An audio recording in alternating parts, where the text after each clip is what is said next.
Halo semuanya, Assalamualaikum warahmatullahi wabarakatuh. Terima kasih nih yang udah stay di lagi di channel Yati sama Official guys. Semoga kalian selalu sehat, berkah berkah Allah, disayang bos. Amin ya rabbal alamin. Doa yang baik untuk kita semuanya guys ya. Yang lagi kesulitan semoga dimudahkan, yang lagi terlilit hutang semoga diberikan jalan untuk membayar. Amin ya rabbal alamin ya guys ya. By the way, ini nih penting banget nih untuk kita bahas lagi guys. Karena apa? Karena Hong Kong itu sudah aktif penerbangan ya guys ya, dimana kelangkaan CC ini sudah bukan menjadi masalah untuk majikan ya guys ya. Sehingga banyak nih PMI-PMI Hong Kong yang baru datang ke Hong Kong. Nah, mereka datang ini kan dari berbagai pengalaman ya guys ya. Ex Taiwan, ex Singapura, itu tidak menjamin dia bisa beradaptasi di Hong Kong ya guys ya. Untuk itu, buat kalian yang baru datang ke Hong Kong, nih saya kasih satu kisah PM ini, pengalaman yang sangat berharga ya guys ya buat kalian yang baru datang nih ke sini. Jangan sampai terjebak seperti PMI ini. Gimana sih ceritanya? Yuk, langsung aja. Kita sebut aja PMI ini namanya Mbak Nindi ya guys ya. Mbak Nindi ini asalnya dari Jawa Barat guys. Dia ini pertama kali datang ke Hong Kong. Dia punya suami dan dia bertekad nih ke Hong Kong itu ya untuk merubah nasib keluarganya ya guys ya. Nah, sesampainya di Hong Kong, ini Mbak Nindi ini kan ada yang namanya potongan agency ya guys ya. Dimana selama 6 bulan itu Mbak Nindi harus membayar sebesar 3.000 sekian untuk potongan agency. Secara tidak langsung, gajinya yang dia terima setiap bulannya itu cuma 1.000 sekian gitu. Nah, Mbak Nindi ini meninggalkan beberapa hutang nih di Indonesia, sehingga dia ini merasa pusing dengan sisa gaji yang setelah potongan agensi tersebut ya guys ya. Akhirnya Mbak Nindi ini punyalah kenalan ya di Hong Kong yang bisa mencarikan Mbak Nindi ini part time guys. Part time kalian tahu kan? Kerja paruh waktu ya guys ya, dimana kesempatan ini tidak boleh ya guys ya dilakukan di Hong Kong.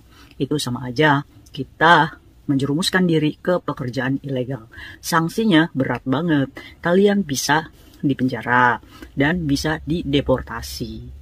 Kalau kita dideportasi dari Hong Kong secara tidak langsung, kita sudah masuk catatan blacklist ya guys ya, dimana kita tidak boleh sama sekali lagi datang lagi ke Hong Kong. Itu sangat merugikan banget ya guys ya. Untuk itu, kalian yang masih diam-diam mencari part time, saya cuma berpesan hati-hati. Karena apa guys? Karena pilihan hidup seseorang itu saya tidak bisa melarang ya guys ya. Yang penting saya cuma bisa mengingatkan. Kembali lagi, keputusan ada di tangan kalian masing-masing. Kalau misalkan kalian masih mengambil, itu berarti kalian harus tahu resikonya ya guys ya. Saya hanya bisa mendoakan semoga kalian selamat aja. Nah, Mbak Nindi ini ditawari pekerjaan paruh waktu untuk membantu pria warga asing ya guys ya. Nah, ya kalian tahu sendirilah, warga asing di Hong Kong itu siapa-siapa, ya saya tidak mau menyebutkan dari negara mana ya guys ya.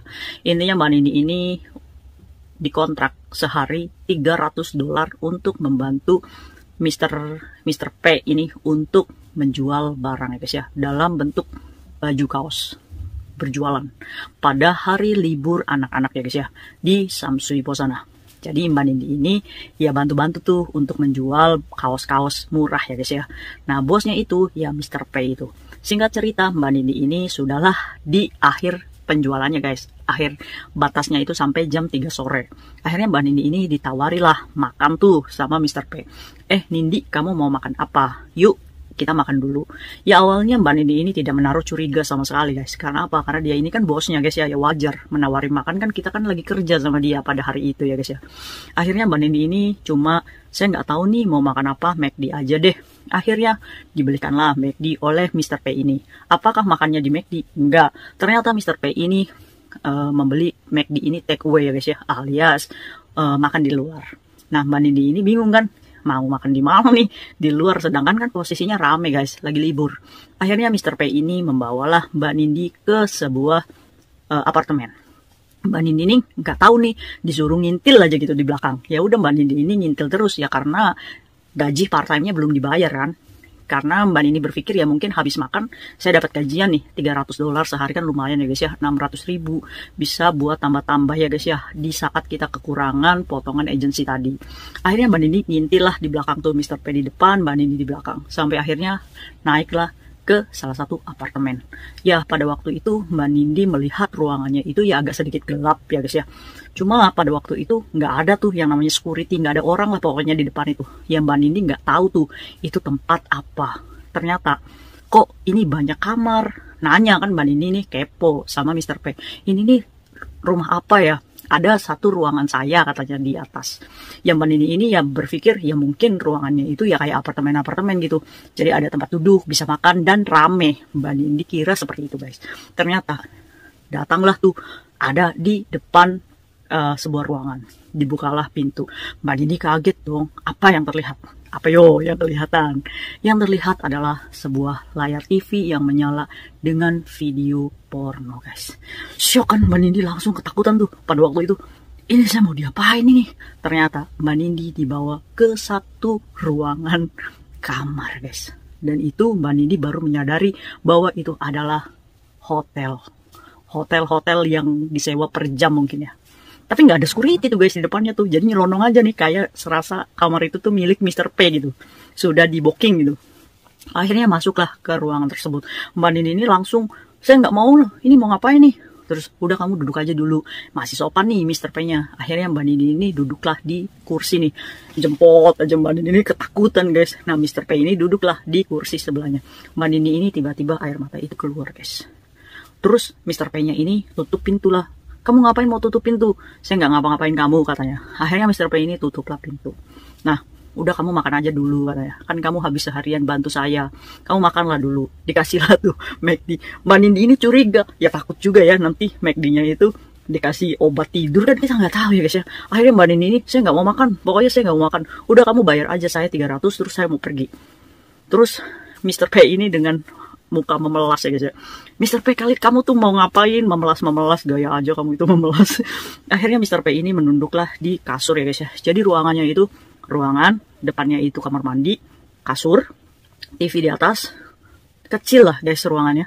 Terus Mbak Nindi nyempot di kursi. Akhirnya Mr. P ini duduklah nyuruh Mbak Nindi itu duduk di sebelah kasurnya biar dua-duaan gitu ngobrol. Akhirnya Mr. P ini ngomong lah jujur ke Mbak Nindi kalau dia ini ada feeling sama Mbak Nindi. Terus saya ini mau membahagiakan kamu mau apa aja saya akan turuti. Kalau kalian ada di posisinya Mbak Nindi pada waktu itu, gimana coba? Kamu akan kabur atau mengikuti permainan Mr. P? Apa menurut kalian Mbak Nindi ini ngapain? Akhirnya Mbak Nindi ini masih dalam kesadarannya, dia hanya menangis dan memohon, memelas kepada Mr. P untuk melepaskannya. Karena teriak pun nggak bisa guys, karena di situ nggak ada orang. Oke, kalau misalkan dipaksa ya guys ya, sampai diperhaus gitu, kan bahaya juga guys ya. Akhirnya Mbak Nindi ini ngomonglah sama Mr. P ini, udah kamu cepat bayar saya aja, terus saya mau pergi dari sini. Saya nggak mau kamu mau kasih uang berapapun ke saya nggak mau. Saya takut, saya punya suami. Akhirnya Mr. P ini udah bingung juga ya, karena Mbak Nindinya itu nangis terus, jadi senjatanya Mbak Nindi itu nangis pada waktu itu guys. Akhirnya ya udah nih saya bayar nih part time kamu $300 Mbak Nindi sudah ambil. Terus Mbak Nindi ini langsung pulang. Kata Mr. P nanti tunggu saya bareng keluarnya. Akhirnya bareng lah tuh Mbak Nindi sama Mr. P itu keluar dari kamar hotel tersebut. Keluar, nah Mbak Nindi tuh melihat polisi guys di depan. Akhirnya Mr. P ini nyuruh Mbak Nindi, udah kamu jalan duluan. Lah, Mr. P ini takut sama polisi guys. Jadi kalian harus ingat ya guys ya, kalau misalkan ada yang macam-macam nih warga negara asing, kalian harus cari polisi terdekat aja, karena mereka itu takut guys. Akhirnya Mbak Nindi ini ya jalan pelan-pelan aja, ngapain juga saya harus cepet-cepet, biarin aja dia ketangkep. Mbak Nindi itu berpikir seperti itu guys. Akhirnya karena Mbak Nindi lama nih, Mr. P-nya itu ya jalan duluan. Jadi ya udah tinggal bye-bye gitu. Udah keluar dari kamar hotel tersebut. Mbak Nindi selamat. Mbak Nindi ini langsung ketakutan, masih ketakutan tuh guys. Karena Mbak Nindi ini kan orang dewasa ya guys ya, pasti mengerti arah tujuan Mr. P membawa ke ruangan itu untuk apa. Akhirnya Mbak Nindi ini ceritalah kepada suaminya. Suaminya malah marah guys. Udah kitanya lagi tekanan mental ya guys ya. Kita curhat sama suami, dikirainnya kita sudah melakukan seperti itu. Ini nih, kita harus belajar nih dari kasus ini. Yuk, kita bahas.